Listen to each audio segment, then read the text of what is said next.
and singing in Sankirtan. And generally there are 3 artiks, important artiks in the day, at sunrise, noon, and sunset. So at these times especially, the devotees will gather in the temple and they'll offer arti. And it's a very beautiful ceremony of greeting the Lord. And they're actually part of Krishna's eternal pastimes. This is an advanced subject that we'll discuss with our closer students. 23. One must hear about the Lord and his pastimes from Śrīmad-Bhāgavatam, Bhagavad-gītā, and similar books. So, of course, everybody's hearing. That's what you're doing right now. 24. One must pray to the deity for his mercy. Yes. So, the deity being the central aspect of community life for the devotees, one should go before him, offer obeisances, and pray. 25. One should remember the deity. And 26. One should meditate upon the deity. 27. One should render some voluntary service. The deity is actually Krishna. So, as we develop a transcendental service relationship with the deity, we start to remember our original transcendental identity. You see, this is actually the process of self-realization, and it goes on around the temple deity. So the temple deity is not just a symbol. The temple deity is the very means of recalling our original identity. And worship of the deity is very important. 28. One should think of the Lord as one's friend. 29. One should offer everything to the Lord. 30. Especially, one should offer a favorite article, such as food or a garment, to the Lord. But take your favorite garment or your favorite food and offer it directly to the deity, and then don't take the remnants. Make a sacrifice. And this is very good. Krishna likes that. 31. One should take all kinds of risks and perform all endeavors for Krishna's benefit. So, I can't help but think of our adventures here in Chile and other places, going way back into the end of the dirt road and finding the funkiest village, to establish a temple, where the air is pure and the water is drinkable right out of the streams, and where the devotees are actually accepted and understood by the local people who welcome them. And this is our dream, and our inspiration has been to find these places and to build up our community in them. And so far, we've been guided to a very good result. So we should be bold. We shouldn't be chicken, We should be willing to take risks. Krishna likes the devotees who take risks for his sake, for his purposes. And he likes to see that. Because actually, in this life, there are no dangers. We're all spirit souls. We're all eternal. Nothing can harm us. Nothing can kill us. Maybe the body, but that's just an instrument that we use. So we find actually that if we take risks in Krishna's service, Krishna rewards us far more than any of the risks that we run.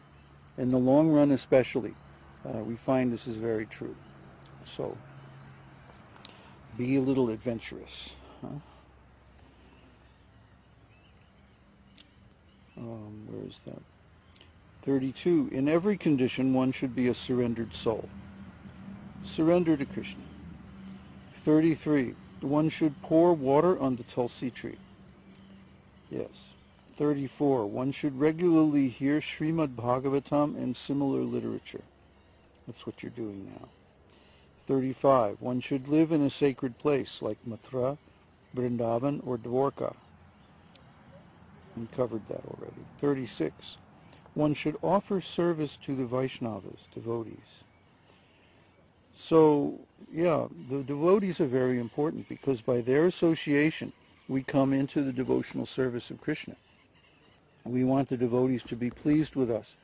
And this is all I do. Huh? You think, oh, he's the spiritual master. He's the big, big leader.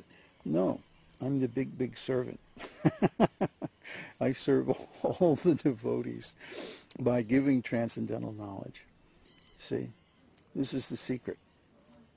Prabhupada writes in one of his purports that if you think, oh, now I'm a big, big devotee, then you're actually fallen. But if you think, oh, I'm a fool, if one remains a fool before his spiritual master, then he's the guru. If one remains a fool before his spiritual master, he becomes the guru. See, this is the secret. That one should remain always a fool and let the spiritual master instruct. Let the spiritual master lead. That's his job. That's what he does. That's his service to you. And your service to him is to follow and to obey. Until you also become qualified. Then you can also be spiritual master. We want all of our disciples to become qualified. Okay, so 37. One should arrange one's devotional service according to one's means. So if you have very little means, then your devotional service can be humble. That's all right. But if you have greater means, then you should do greater service. Not that, oh, this one devotee is giving 100%, and I'll do the same thing even though it's only 5% of what I could give. No.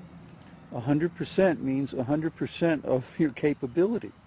So if someone has a lot of talents and abilities, they should offer them to Krishna. And if someone has a lot of money or a lot of property, they should offer them to Krishna.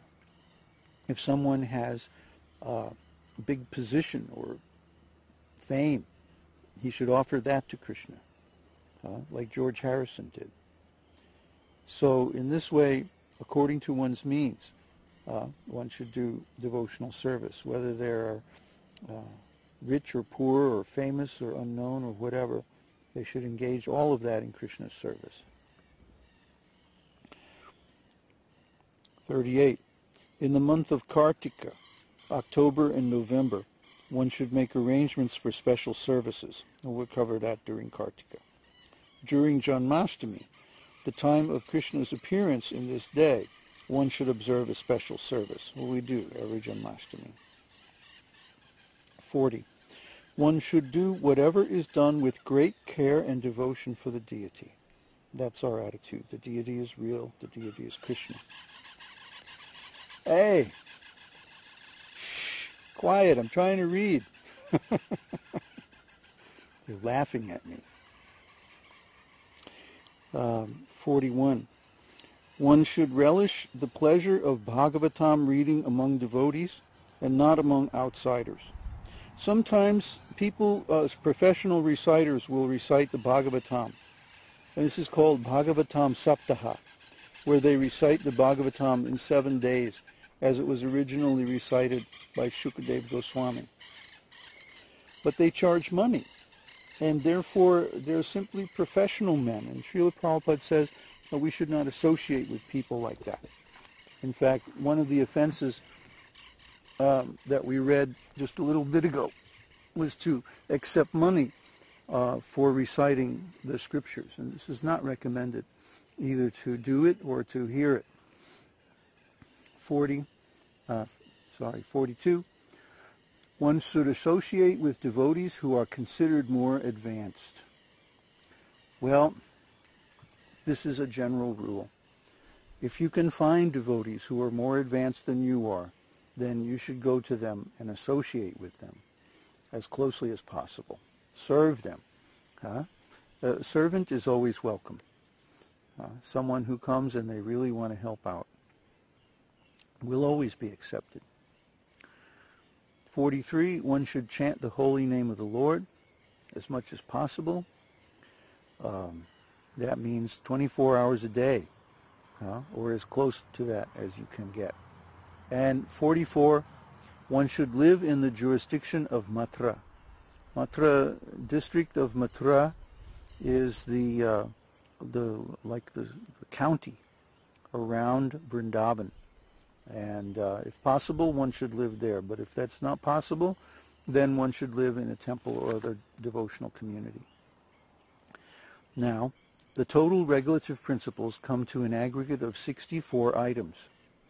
As we have mentioned, the first are the primary 10 regulative principles. Then come the secondary 10 regulative principles, and added to these are 44 other activities. So altogether, there are 64 items for discharging the regulative practice of devotional service. Out of these 64 items, 5 items, namely worshiping the deity, hearing Śrīmad-Bhāgavatam, associating among the devotees, Sankirtan, and living in Mathura,